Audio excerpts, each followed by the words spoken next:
We're going to squeeze one in here. Atlanta over the Raptors, 118-113, went to overtime. We didn't see that one. We were tied up here, so there you are. So your team won. That's kind of odd, yeah. Your team, would it be safe to say that your team, being the Atlanta Hawks, be your second favorite team because you're Canadian? Yeah, exactly the way I look at it. So there you are. Anyway, that's what's going on. And speaking of basketball, there is going to be a big tournament in our city. Last weekend I was up at Crescent for the City High School tournament. That's a wonderful atmosphere there. The Hoosiers look at the stadium and everything, and the arena, it's really nice up there. So that's the 4A level, but there are several classifications down to 1A, and 1A is for smaller schools, such as Clearwater Academy. It's going to be hosting the 1A championships. Paul Dion is coach of the team. And first of all, Paul, thank you very much for joining us. Just take us through what's going to happen this weekend, and who are some of the 1A schools? What's sort of the size restriction and classification for 1A schools? For sure. Thanks for having me, first and foremost. And just a big background history as far as 1A schools. That is for any high school with less than 100 kids.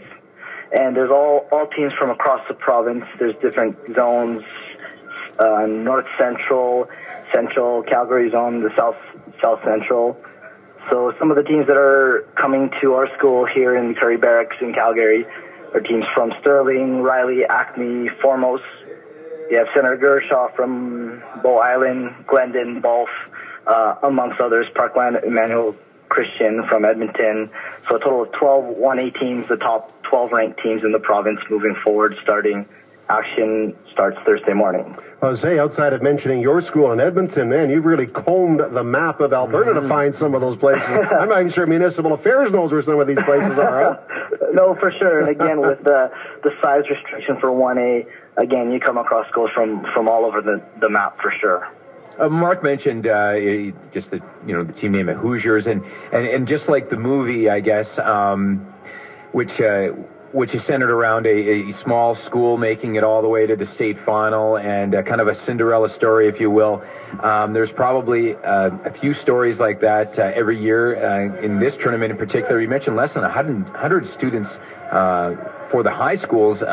You really got to have kind of everything fall into place and just have a year where all your best athletes, I guess, are all kind of the same age, and they all fall into their positions, and everything comes together chemistry-wise and all the above.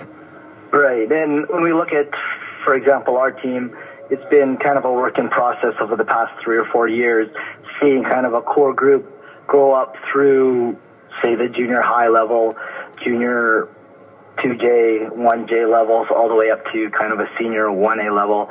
But what we like to think of, that story Hoosiers, again, it's the quintessential basketball feel-good story. And with this, again, we look at more as of a process over a few years. But you're totally right. We've seen different schools kind of come and go, have a good year, have a rebuilding year, have young teams. But if you can get a group together playing at the right time of the year, again, for example, with Hoosiers and March Madness coming up here soon, in the month of March, anything can happen. And again, we're looking forward to that process and that excitement at our school for sure. Paul, specifically to your team and your school, are you a charter school, a private school? How do you slot in here?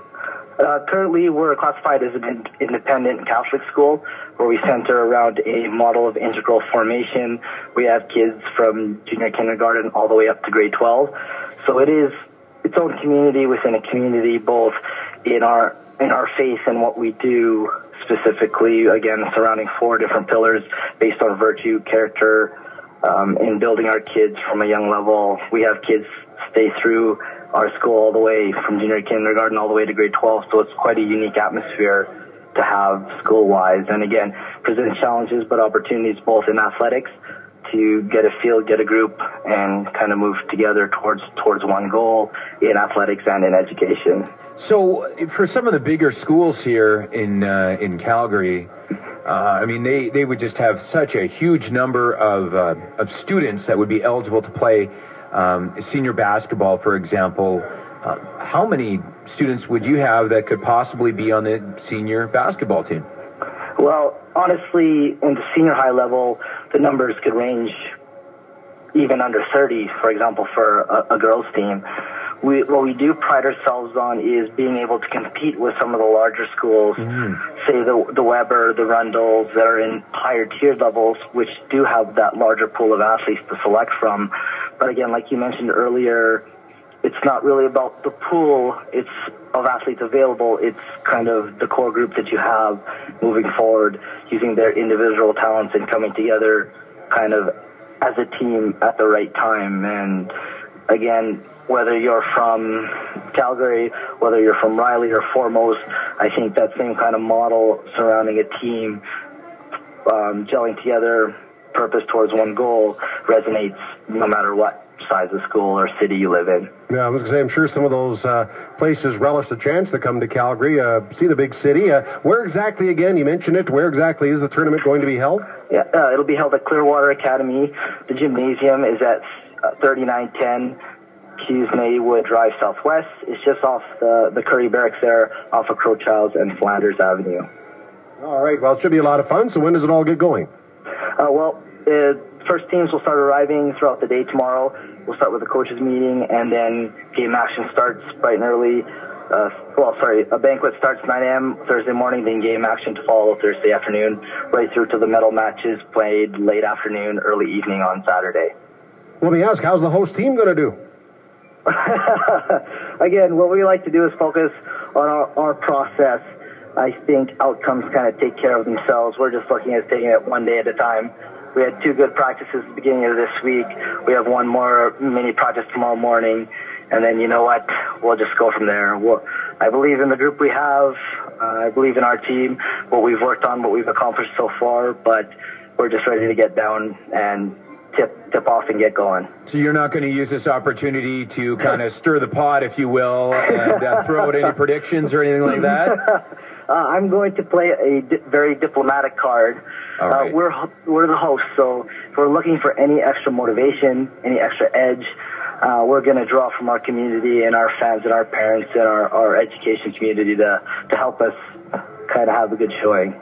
All right. Well, there you go. Well, listen, good luck with it, Paul. As I say, there's a variety of different tournaments. They're all going on this weekend. I know the bigger schools, 4As at Raymond, Lethbridge area, which is a basketball hotbed, and it's all scattered throughout the province in different settings. Didsbury, I know, has got one and stuff like that. So good luck with it, and thanks for sharing some time.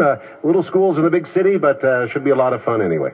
Great. Well, thanks very much for having us tonight, gentlemen, and we appreciate your support and the shout-out. All right. No problem at all. Thanks a lot, and best of luck. That's Thanks very much. Appreciate that. Take care. All right. Paul DeLeon joining us tonight, head coach at Clearwater Academy, but he didn't want to, he didn't rouse up those Formostians. Is that what you call them? The Balfians?